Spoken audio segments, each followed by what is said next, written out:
सृष्टि की उत्पत्ति से पहले कुछ भी नहीं था, न आकाश, न पृथ्वी, न जल, न अग्नि। केवल शून्य था, और उस शून्य के गर्भ में छुपा था एक अनंत सत्य, एक ओंकार, एक ऐसी परम सत्ता जो न देखी जा सकती है, न सुनी जा सकती है, केवल अनुभूत की जा सकती है।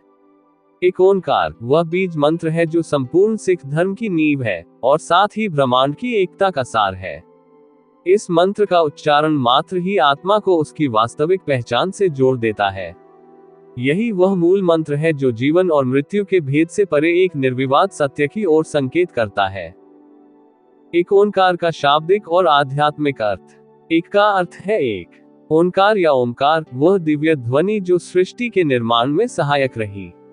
यह ओम की अनुगूंज है, जिसे सिख धर्म में ओंकार कहा गया है। अतः एक ओंकार का अर्थ हुआ एक ही परम सत्य है, एक ही ईश्वर है जो सब में व्याप्त है, वही सृष्टि करता है और वही पालन करता। ये वाक्य केवल एक धार्मिक मंत्र नहीं, बल्कि एक जीवन दर्शन है। यह मनुष्य के मन, शरीर, आत्मा और ब्रह्म के संबंध को स्पष्ट करता है। इसमें भक्ति है, ज्ञान है और मोक्ष का मार्ग भी। गुरु नानक देव जी का जन्म 1469 ईस्वी में तलवंडी, अब ननकाना साहिब, पाकिस्तान में हुआ। बचपन से ही वे ईश्वर की खोज में लीन रहते थे। संसार की मोह माया, जात पात, धर्म भेद उनके मन को छूते नहीं थे। उनका हृदय करुणा से भरा था, और वे जीवन के उस परम सत्य को जानना चाहते थे जो सबको जोड़ता है, न कि बांटता।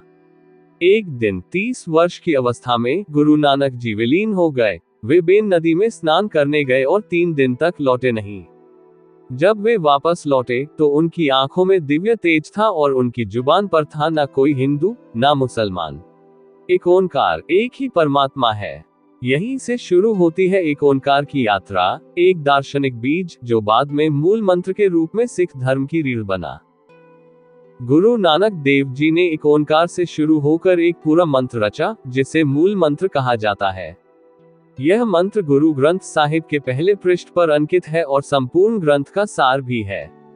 एक ओंकार, सतनाम, कर्ता पुरख, निर्भाव, निर्वैर, अकाल मूरत, अजूनी, सैभंग, गुरप्रसाद, जप, आद सच, जुगाद सच, है भी सच, नानक होसी भी सच। हर शब्द एक ब्रह्म वाक्य है।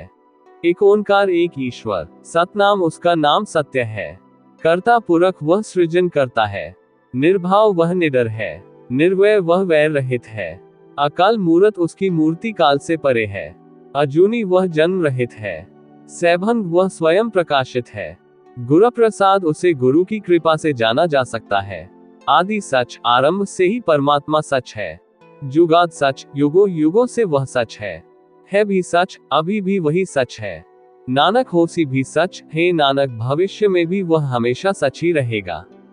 यह मंत्र केवल मुख से नहीं, आत्मा से जपा जाता है। सिख धर्म में एक ओंकार वह ब्रह्म है जो अद्वैत है, यानी जिसका कोई दूसरा नहीं। हिंदू वेदांत के अनुसार भी ब्रह्म एक ही है, एकोहम बहुश्याम, मैं एक ही हूँ, अनेक रूपों में प्रकट हुआ हूँ। इस तरह एक ओंकार न केवल सिख धर्म का मूल है, बल्कि सभी धर्मों के परम सत्य का प्रतिबिंब भी है। ये हमें बताता है कि हम सभी एक ही चेतना के अंश हैं। सभी धर्म, सभी संप्रदाय, सभी जातियां उस एक सत्य की विविध अभिव्यक्तियां हैं। जब मनुष्य एक ओंकार को पहचान लेता है तो वह किसी से द्वेष नहीं करता, न ही भय खाता है। एक ओंकार केवल एक आध्यात्मिक सिद्धांत नहीं रहा, यह एक क्रांतिकारी विचार भी था। जब मध्यकालीन भारत में धर्म के नाम पर भेदभाव, छुआछूत और जुल्म चरम पर थे, तब गुरु नानक देव जी ने इस मंत्र के द्वारा मानवता को एक नई दृष्टि दी। उन्होंने एक ऐसी विचारधारा की नींव रखी जो कहती थी, ईश्वर मंदिर में भी है और मस्जिद में भी, ब्राह्मण और शूद्र दोनों में वही आत्मा है, स्त्री पुरुष, अमीर गरीब, हिंदू मुसलमान, सभी में परमात्मा का निवास है। एक ओंकार के सिद्धांत पर चलते हुए सिख गुरुजनों ने कई सामाजिक क्रांतियां की। लंगर की परंपरा, जहां हर जाति, धर्म और वर्ग के लोग एक साथ बैठकर भोजन करते हैं। पंच प्यारों की अवधारणा, जो जाति, वर्ग और भेद से परे 5 व्यक्ति थे। शस्त्र धारण, अन्याय के विरुद्ध खड़ा होने का संकल्प, ये सब एक ओंकार के भाव से उपजा कि सब एक हैं और सब में वही ब्रह्म है। जब एक साधक एक ओंकार का सच्चा अर्थ समझता है तो उसकी आत्मा एक नई यात्रा पर निकलती है। मन की वासनाएं कम होती हैं, मोह, माया और भय समाप्त होता है। जीवन में सहजता, करुणा और संतोष आता है। साधक संसार में रहकर भी संसार के बंधन से मुक्त हो जाता है। सिख धर्म के अनुसार इस अनुभूति को सहज अवस्था कहते हैं, जहां जीवात्मा परमात्मा में लीन हो जाती है। आज के समय में जब मानव जाति, धर्म, नस्ल और विचारधाराओं में बंटी हुई है, एक ओंकार का संदेश पहले से भी अधिक प्रासंगिक है। यह मंत्र हमें सिखाता है कि धर्म का सार एकता में है, न कि विभाजन में। सच्ची भक्ति वह है जो मानवता की सेवा करे। आत्मा की शांति बाहरी दिखावे से नहीं, बल्कि आंतरिक अनुभव से आती है। एक ओंकार हमें ये याद दिलाता है कि हम सभी उसी एक ब्रह्म की संतान हैं, और अगर हम सच में उस परम सत्ता को पहचानना चाहते हैं, तो पहले एक दूसरे में उस ईश्वर को देखना सीखें। एक ओंकार का प्रतीक चिन्ह भी अपने आप में अत्यंत गूढ़ है। अंक एक, जो एकता और निराकार को दर्शाता है। ओंकार की ध्वनि, जो अनाहत नाद है, कार्य करने वाला, जो समस्त सृष्टि को चला रहा है। ये चिन्ह हमें हर गुरुद्वारे में दिखाई देता है और सिख जीवन का मूल है। यह एक मंत्र है, एक ध्वनि और एक अनुभव।